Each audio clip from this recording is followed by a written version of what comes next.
The character charts are three matrices I've developed to make sure that characters come alive.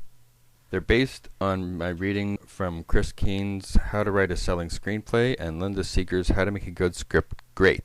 The first chart is called Character Profiles. Now, the protagonist and antagonist are the main character and the main obstacle character, which might be a villain or it might just be someone whose objectives are the opposite of the protagonist's. The buddy character is the best friend or someone who gives emotional support to the main character to be confided in and might provide comic relief. The buddy could also change sides. The love interest is the person that the main character develops a bond with. It doesn't have to be romantic, and these characters can overlap. The love interest might be the buddy or it might be the antagonist. Philosophy talks about each of these characters in terms of how they approach life. A philosophy might be, I don't trust men, I deserve to be loved, family is the most important thing to me. And the emotion attitude is how that philosophy gets expressed.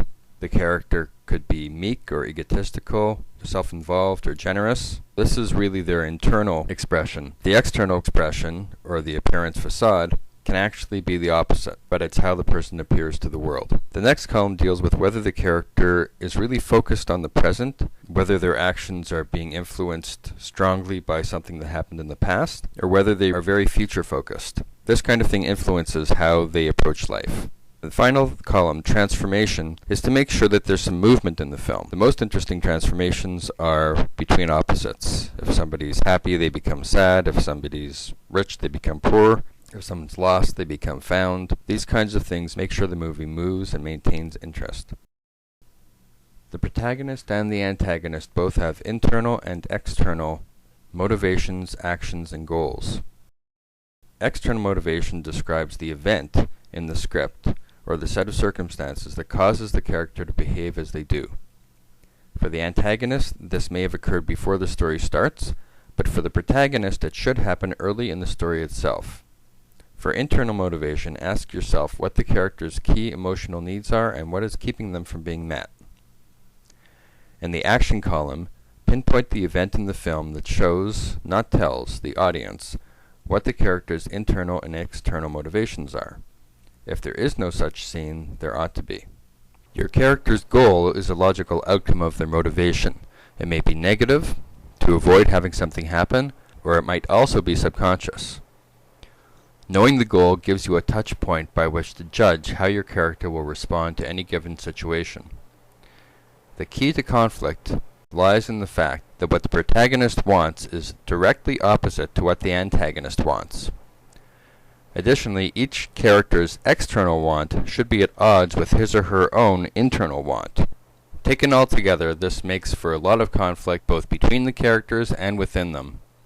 The third chart, Inside-Outside, introduces questions that help you think about your characters as real people. The first is, what are they afraid of losing? What, if suddenly gone, would have the most crippling effect on your character? What most threatens their self-image and self-respect? Knowing this and putting it in peril allows you to keep the stakes high for your character. Some other questions include, you have a photo of your character in front of you, describe it. How old are they and why? Do they have scars or handicaps? What's the story behind them? What kind of music do they like? What room of the house are they most comfortable in and why? The final chart is backstory. These particular questions are designed to bring out the key influences on your protagonist's character. Things that go a long way to explaining who they are and how they got that way. The best way to use these charts is to print out the page and write down your answers. Or you could copy and paste the page into your word processor and answer it there.